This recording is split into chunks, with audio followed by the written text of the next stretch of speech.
Quanto ao segundo problema, o senhor acredita que a caracterização da vida psíquica como intencional, como colocam algumas escolásticas, modernamente Brentano e Husserl, é correta? Não. Ela é correta tecnicamente, mas você colocar toda a atividade psíquica como intenção, isso é, como referência a um objeto, eu acho que é muito pouco, porque você tem que também inserir essa vida psíquica no sentido da participação, que é uma coisa que o Eric Fögner leva muito em conta. Quer dizer, você não tem aqui uma mente e ali um objeto que estão ligados por uma intencionalidade, quer dizer, uma referência da consciência ao objeto. Não.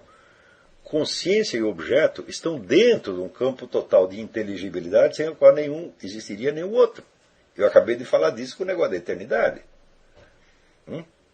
Se fosse só consciência aqui e objeto lá, sem, vamos dizer, o meio inteligível, ou o meio luminoso, como dizia o filósofo polonês Wronski, né? Você teria apenas percepções atomísticas e uma consciência atomística. Quer dizer, toda aquela atividade psíquica que não é referida, pelo menos implicitamente, à dimensão de eternidade, ela não tem dimensão cognitiva. Nada se... Aí eu estou com São Boaventura. Nada se conhece fora de Deus. É o conhecimento em Deus. Ou isso ou nada. Né? Brentano mesmo afirma que a característica essencial dos atos psíquicos é a sua intencionalidade. Do ponto de vista funcional, sim. Quer dizer que você não pode falar de uma atividade psíquica se não existe uma referência a um objeto de conhecimento. É isso? Então, por que uma dor de barriga não é uma atividade psíquica?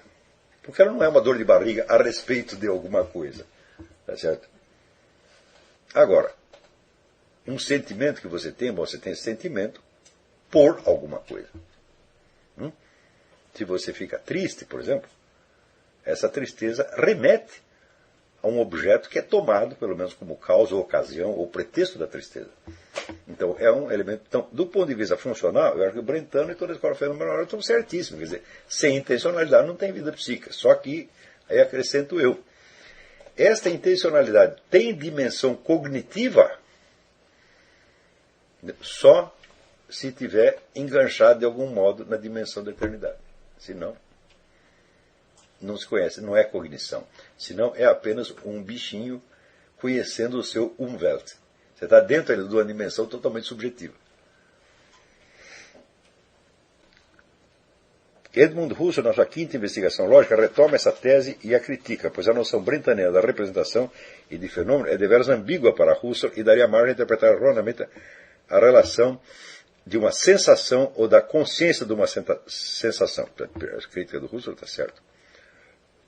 Ou, como o senhor mesmo pontuou, outro contexto, a intuição é necessariamente acompanhada de autoconsciência, senão se confundiria com a pura e simples sensação corporal, como eu escrevi na nota sobre Charles Peirce. Agora me surgem algumas dúvidas. Essa intuição é direta e segue simultaneamente a presença do ser, ou conhecimento por presença, como o senhor costuma pontuar. Note bem, o conhecimento por presença, ele também só existe dentro dessa dimensão da eternidade. Quer dizer, não é um simples objeto, né, que por sua presença me infunde o seu conhecimento. Não é isto. Quer dizer, não é só um objeto que tem que estar presente. É a estrutura inteira da possibilidade. É a presença do Logos, a presença da versão cognitiva da onipotência. É isto que me permite conhecer. Né? Agora, se você quer arrumar um outro ponto de partida para a filosofia, se não esse que o Hugo está propondo, e você vai arrumar problemas sem fim. E quando você arruma um negócio que não tem solução e gera problemas, as pessoas hoje acham maravilhoso porque elas dizem, isso é fecundo. Quer dizer que arrumar problemas agora virou fecundidade. É isso? Então, por exemplo, um vírus de computador é enormemente fecundo, porque cria um problema que não acaba mais. E eu acho que assim, nós não estamos precisando tanto de problemas. Não é isso?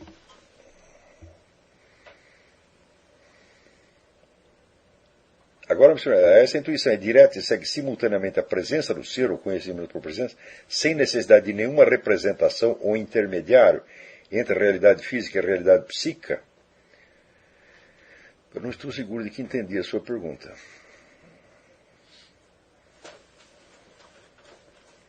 A presença do ser não é representável. É dentro dela que se dão todas as representações.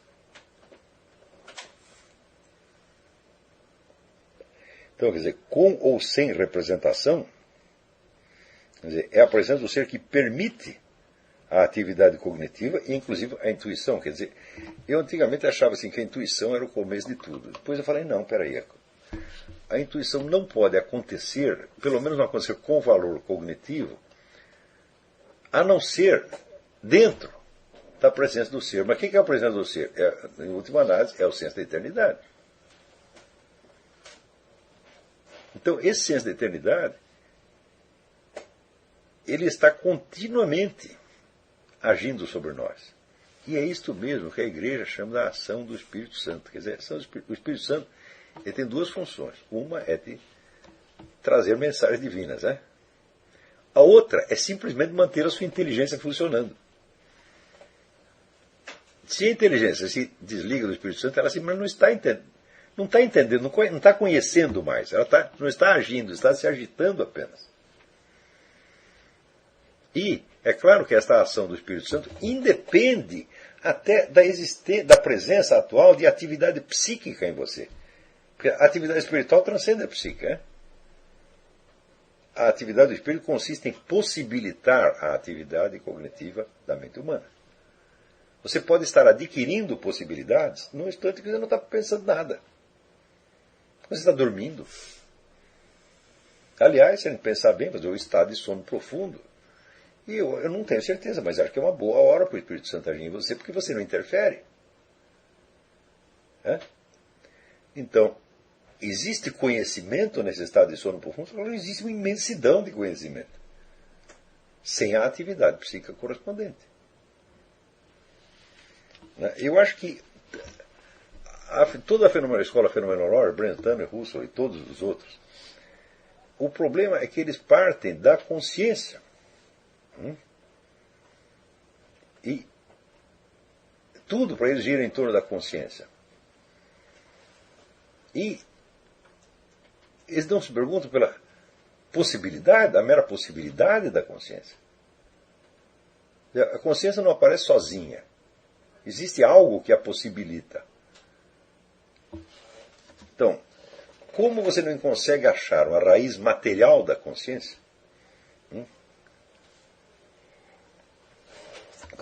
por mais que você investigue, por exemplo, o pessoal que investiga o cérebro, essa coisa toda, eles descobrem mais coisas, mais coisas, mais coisas, mais coisas, mais coisas sobre o cérebro, e a relação entre cérebro e consciência fica cada vez mais enigmática. Né? Então, as pessoas reagem a isso partindo para o lado contrário, dizendo não, é a consciência que é tudo, a base material é só uma necessidade existencial e não essencial. Não. Afinal de contas, base material é somente mais um estado de consciência que eu tenho, é só mais um objeto intencional que eu penso. Eu penso corpo material, por exemplo, é apenas mais um objeto intencional. Então, é nisso que chega o Russell, quer dizer, a consciência é tudo. Porque só está admitindo duas dimensões. Você tem a dimensão... você está dentro do dualismo cartesiano ainda. Coexistência e coisa pensante. Eu digo, mas isso aí não é uma solução, isso é um problema, isso é um abacaxi. A partir do momento que você tem uma coisa pensante e uma coexistência, você não vai conseguir colar as duas nunca mais. Então, existe algo por trás que possibilita as duas. Por exemplo, eu vejo uma coisa material qualquer, um objeto, uma planta, por exemplo.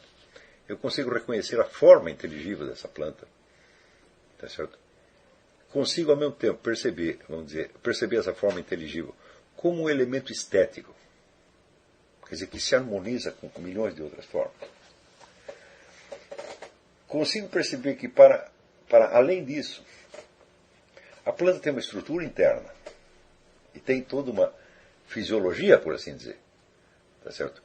Ora, quando eu estou percebendo tudo isto, eu estou evocando em mim as qualidades correspondentes, sem as quais eu não poderia perceber nada disso. Então, o que eu estou fazendo? Eu estou integrando esta percepção exterior dentro do meu mundo interior, o qual, por sua vez, é articulado pelo senso de eternidade. Então, o que eu estou fazendo? Eu estou recolocando subjetivamente, para mim, essa planta dentro do esquema geral da eternidade, onde ela sempre esteve. Então, eu estou reconhecendo uma coisa que sempre esteve aí. E eu reconheço na hora em que esta forma externa me diz alguma coisa. Tanto faz, você está olhando a planta para desenhá-la, como um pintor, tá certo? Ou para estudá-la como um botânico. Você está fazendo a mesma coisa. Os conceitos todos da botânica, toda a história da botânica, não estivesse vivo dentro de você, aquela planta não lhe diria nada. Mas a botânica se sustenta como conhecimento em si? Não, meu filho. A botânica se sustenta, por exemplo, em toda a linguagem humana usada para expressá-la. E se sustenta numa infinidade de conceitos e percepções que estão aí, vamos dizer, disseminados por toda a cultura e que dão sentido àquela atividade. E tudo isso vai culminar no quê? No senso da eternidade. Então, conhecer o que quer que seja é conhecê-lo sub espécie eternitatis. A intencionalidade aí, a intencionalidade é apenas o mecanismo pelo qual eu descrevo a minha ligação entre a minha consciência e o objeto, só que essa ligação não pode ter efetivo valor cognitivo se ela se esgotar numa relação de consciência-objeto. Porque se isso tivesse valor cognitivo, você está supondo que isso é uma consciência atomística tomada num momento qualquer da sua existência, separado tudo quanto veio antes e tudo quanto veio depois, ou seja, isso não é uma consciência, isso é uma hipótese abstrata. Então existe uma consciência abstrata que está conhecendo um objeto separado, que também é abstrato, separado da sua história, separado do seu futuro, separado de tudo mais. Eu digo, e existe conhecimento aí? Eu digo, olha, você está dizendo que uma coisa que não existe, está conhecendo outra que também não existe.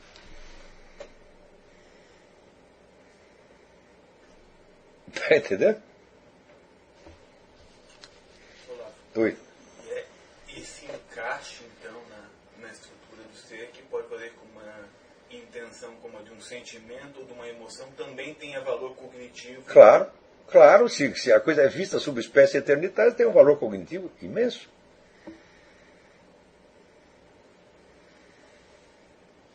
Quando o seu sentimento está refletindo a ordem efetiva das coisas, culminando na eternidade, você está vendo a realidade, meu Deus do céu.